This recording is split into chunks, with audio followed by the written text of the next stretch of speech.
കേരളത്തിലെ വളരെ പ്രമുഖനായിട്ടുള്ള ഒരു കോൺഗ്രസ് നേതാവ്, ദീർഘകാലം നെടുമങ്ങാട് MLA ആയിരുന്നു, ഡെപ്യൂട്ടി സ്പീക്കറായിരുന്നു, KSUവിലൂടെ യൂത്ത് കോൺഗ്രസിലൂടെയൊക്കെ വളരെ സജീവമായി പ്രവർത്തന രംഗത്ത് വന്ന് ഇപ്പോൾ വളരെ സീനിയറായിട്ട് അദ്ദേഹം തിരുവനന്തപുരം DCC പ്രസിഡന്റായി വളരെ മനോഹരമായ രീതിയിൽ തിരുവനന്തപുരം ജില്ലയെ കൊണ്ടുപോകുന്ന പശ്ചാത്തലത്തിലാണ് തൻ്റെ അനുയായികൾക്ക്, തൻ്റെ താഴെയുള്ള ഒരു കമ്മിറ്റി സെക്രട്ടറിക്ക് ഏപ്രിൽ മാസത്തിൽ അയച്ചതല്ല സംഭാഷണം.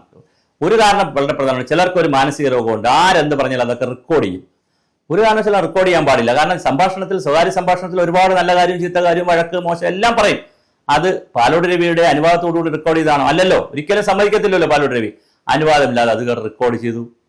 അത് റെക്കോർഡ് ചെയ്തതിനു ശേഷം ഈ ജലീൽ എന്ന് പറയുന്ന ആള് അദ്ദേഹത്തിനോട് ഈ സംഭാഷണം ഇന്നലെ റിപ്പോർട്ടർ ചാനൽ ഇത് ബ്രേക്ക് ചെയ്യുന്ന അവരാണ് ബ്രേക്ക് ചെയ്യുന്നത്. ബ്രേക്ക് കൊടുത്തതിന് ശേഷം എല്ലാ ചാനലുകളിലും വന്നു. പക്ഷേ ചാനലുകളിൽ വന്നിരിക്കുന്നത് കട്ട് ചെയ്ത പാർട്ടാണ്. അതിനൊരു ഒന്നാം ഭാഗമുണ്ട്, അതിനൊരു അവസാന ഭാഗമുണ്ട്. ഒന്നാം ഭാഗത്തിൽ NK പ്രേമചന്ദ്രനെ ഇതിന്റെ തലേക്കൊന്ന ബഷീർ MPയുടെ അനുസ്മരണത്തിന് വിളിക്കണമെന്നും അവിടെ പാലോട് രവി നിർബന്ധമായിട്ട് ചെല്ലണമെന്നുള്ള ഒരു ബ്ലോക്ക് സെക്രട്ടറിയുടെ ഒരു നിർദ്ദേശമാണ്. അപ്പോഴാണ് പറയുന്നത്, നീ ബ്ലോക്ക് പ്രസിഡന്റുമായിട്ട് സഹകരണം ഇല്ലല്ലോ, നീ ബ്ലോക്ക് പ്രസിഡന്റുമായിട്ട് സഹകരിക്കണ്ടേ എന്ന് ചോദിച്ച് അവർ തമ്മിൽ ഇങ്ങനെ വാദപ്രതിവാദം നടക്കുകയാണ്. അങ്ങനെ സംസാരിച്ച് വരുമ്പോഴാണ് പറഞ്ഞത്, ഇങ്ങനെയാണ് നമ്മൾ പോകുന്നതെങ്കിൽ, ആ വാക്ക് വളരെ പ്രധാനമാണ്, ഇങ്ങനെയാണ് നമ്മൾ പോകുന്നതെങ്കിൽ 10-60 സീറ്റെങ്കിലും BJP കൊണ്ടുപോകും. പിന്നെ അതുപോലെ തന്നെ പിന്നെ മുസ്ലിം ലീഗിന് അപകടം വരും, എല്ലാവർക്കും പ്രശ്നങ്ങൾ വരും. അവരെല്ലാം ചിലപ്പം ഇനിയും ഒരു ഭരണം കിട്ടാതിരുന്നാൽ അവര് മാറിപ്പോകും, പലരും പല വഴിക്ക് പോകും, നമ്മളുടെ അടപ്പ് പൂട്ടും എന്ന് പറഞ്ഞ് അവസാനം അദ്ദേഹത്തെ ഒന്ന് ഡിമോട്ടിവേറ്റ് ചെയ്തതിന് ശേഷം വീണ്ടും മോട്ടിവേറ്റ് ചെയ്യുന്നുണ്ട്. ഇങ്ങനെയാണെങ്കിൽ നമുക്ക് പുല്ലമ്പാറ, വെഞ്ഞാറമൂട്, പാപനപുരം, പനവൂർ, ആനാടും ഒക്കെ ഇങ്ങനെയൊക്കെ നിൽക്കുകയാണ്. അതുകൊണ്ട് നീ ഉടനെ തന്നെ പോയി നിന്റെ പ്രസിഡന്റിനുമായിട്ട് സംസാരിച്ചിട്ട് 50 വീട് 100 വീട് വീതം കയറി ഇറങ്ങി സകല വീടുകളിലും പോയി നമുക്ക് വോട്ട് പിടിക്കണമെന്ന് പറയുന്ന ഒരു മോട്ടിവേഷണൽ സ്പീച്ചാണ് ഇന്നലെ പാലോട് രവിയുടെ നടന്നത്. ശരിക്കും പറഞ്ഞാൽ പാലോട് രവി എന്ത് തെറ്റാണ് ചെയ്തത്? ഞാനിത് പാലോട് രവിയുടെ വക്കാലത്തെടുക്കുന്ന ആളല്ല, പാലോട് രവിക്ക് വേണ്ടി പറഞ്ഞതുമല്ല. നമ്മുടെ പൊളിറ്റിക്കൽ ലീഡർഷിപ്പിനെ ഇങ്ങനെ ഇല്ലാതാക്കുന്നത് രാഷ്ട്രീയ ഏത് പാർട്ടിയിലെ നേതാവാവട്ടെ, ഒരു കാലഘട്ടത്തിൽ കുഞ്ഞാലിക്കുട്ടിയുടെ പിറകെയായിരുന്നു ചാനലുകളെല്ലാം, പിന്നെ ഉമ്മൻചാണ്ടിയുടെ പിറകെയായി, പിണറായിയുടെ പിറകെയായി. ഇങ്ങനെ ഒരു രാഷ്ട്രീയ നേതാവിനെ വളർത്തുവാനും തളർത്തുവാനും ഒക്കെ ചാനൽ വിചാരിച്ചാൽ കഴിയും എന്നുള്ള സ്ഥിതിയിലേക്ക് രാഷ്ട്രീയം മാറിയാൽ ഒന്നുമില്ലെങ്കിലും ആ വാർത്ത അങ്ങനെ ഒരു ന്യൂസ് കിട്ടുമ്പോൾ പാലോട് രവിയെ വിളിച്ചൊന്ന് ചോദിച്ചോ? പാലോട് രവി ചോദിക്കുമ്പോൾ അത് കൊടുക്കുകയാണെന്നുള്ള രീതിയിലോ കൊടുക്കാതിരിക്കാനൊരു മര്യാദ കാണിക്കണ്ടേ?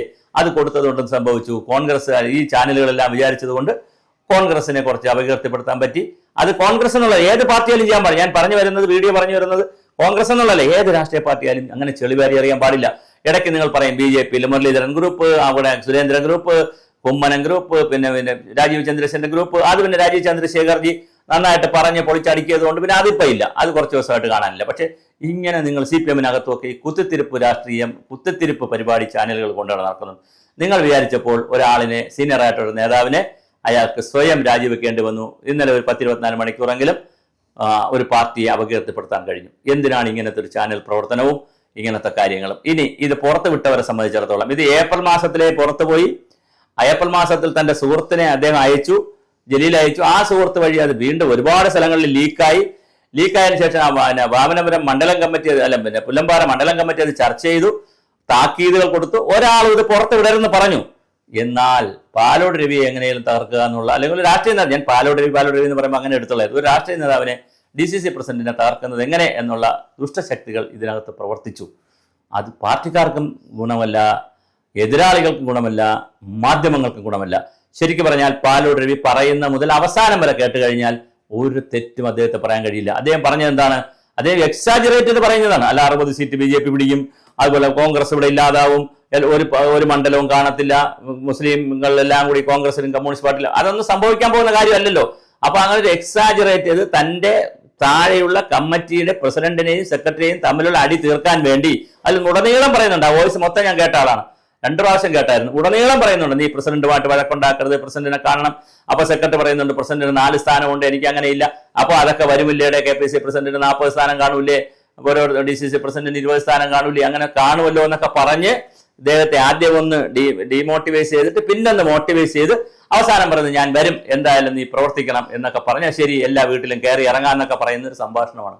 അതിനെ എത്ര വികലമായിട്ടാണ് നമ്മുടെ ചാനലുകൾ കൈകാര്യം ചെയ്തത്. നിങ്ങൾ ആദ്യം ഒന്നുകളിൽ മൊത്തം സംഭാഷണവും കൊടുക്കണമായിരുന്നു, അതില്ല. നിങ്ങൾ കട്ട് ചെയ്ത് ബ്രേക്ക് ചെയ്തപ്പോൾ സംഭവിച്ചത് ഒരു രാഷ്ട്രീയമായ നൈതികതയില്ലാതെ. എന്നിട്ട് വൈകുന്നേരം ഒരു അടുപ്പ് കൂട്ടി ചർച്ച ചെയ്യും.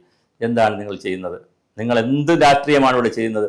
ഈ രാഷ്ട്രം പുരോഗമിച്ചില്ല, രാഷ്ട്രീയ പ്രവർത്തകർ എന്നൊക്കെ നല്ലതായി പോകുന്നില്ല എന്ന് ഒരു വശത്ത് പരാതി പറയുകയും ഈ പ്രവർത്തികൾ ചെയ്യുമ്പോൾ ഇല്ലാതാകുന്നത് സതുദ്ദേശപരമായി പ്രവർത്തിക്കുന്ന രാഷ്ട്രീയ നേതൃത്വം കൂടെയാണ്. രാഷ്ട്രീയ നേതൃത്വത്തെ ജനാധിപത്യത്തിൽ നമുക്ക് തള്ളിപ്പറയാൻ കഴിയില്ല. കാര്യം രാഷ്ട്രീയ നേതൃത്വമാണ് ജനാധിപത്യത്തിൽ തെരഞ്ഞെടുപ്പിൽ മത്സരിച്ച് അവരാണ് രാജ്യത്ത് ക്ഷേമ പ്രവർത്തനങ്ങളൊക്കെ കൊണ്ടുവന്നിട്ടുള്ളത്. എന്തെല്ലാം കുറ്റങ്ങൾ നമ്മൾ രാഷ്ട്രീയ പ്രവർത്തനക്കാരെ കുറിച്ച് പറഞ്ഞാലും, അല്ലെങ്കിൽ എന്തെല്ലാം അഴിമതി പറഞ്ഞാലും, എത്ര മോശമാണ് രാഷ്ട്രീയമെന്ന് പറഞ്ഞാലും, ഈ രാജ്യം, ഇന്ത്യ മഹാരാജ്യം സ്വാതന്ത്ര്യം കിട്ടി ദരിദ്രരുടെയും പട്ടിണിക്കാരുടെയും ഒക്കെ രാജ്യമായിരുന്ന രാജ്യത്തെ വളർത്തി കൊണ്ടുവന്നത് കാലാകാലങ്ങളിൽ വന്നിട്ടുള്ള രാഷ്ട്രീയ നേതൃത്വം തന്നെയാണ്. ഇന്ത്യ ഇന്ന് ലോകത്തിൽ വളരെ അറിയപ്പെടുന്ന രാജ്യമായി നിൽക്കുന്നു. ആരാണിത് കൊണ്ടുവന്നത്? ഇന്ത്യയിലെ രാഷ്ട്രീയ നേതൃത്വമല്ലേ? BJP, RSS അടക്കുന്ന രാഷ്ട്രീയ നേതൃത്വമല്ലേ?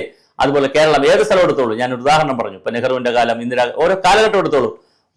ആ കാലത്തിലെ വളർച്ചയുടെ ഒരുപാട് നൂതന പദ്ധതികൾ കൊണ്ടുവന്നത്, പ്രവർത്തന പരിപാടികൾ കൊണ്ടുവന്നതൊക്കെ രാഷ്ട്രീയ നേതൃത്വം തന്നെയല്ലേ? നമ്മൾ ഇരുന്ന് പറയുന്ന ചാനലുകാരോ, അല്ലെങ്കിൽ നല്ല കാശ് കിട്ടിയില്ലെങ്കിൽ ഇഷ്ടപ്പെട്ട ചാനൽ വിട്ടുപോകുന്നവരും, നല്ല കാശ് കിട്ടിയാൽ ഏത് അഴുക്ക ചാനലിലും പോയിരുന്ന് വർത്തമാനം പറയുകയും ചെയ്യുന്ന ചാനൽ മേധാവികളും ചാനൽ റിപ്പോർട്ടർമാരുമാണ് നമ്മുടെ നാട്ടിൽ ഉള്ളത്. അപ്പോൾ അവര് ഇതൊന്നും പറയാൻ ഒരു നൈതികതയില്ല.